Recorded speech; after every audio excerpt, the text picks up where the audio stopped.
hello, and mga midnight lover. Magre-record siya na ako ng kanta kanina. And, kaya na nag-blackout yung phone ko, so nawala yung gana ko. So, sabi ko, magpo-promote na lang tayo ng story natin. Story natin!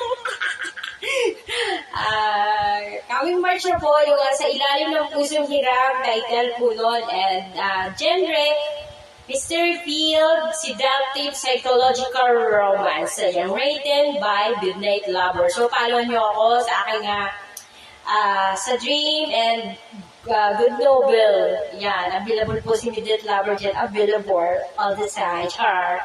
Ayan, supportahan niyo po ang mga Filipino writers. So, marami po tayong mga Filipino writer na hindi napapansin at kailangan pansinin niyo kami. Ayan, thank you so much and don't forget to like and subscribe. Thank you.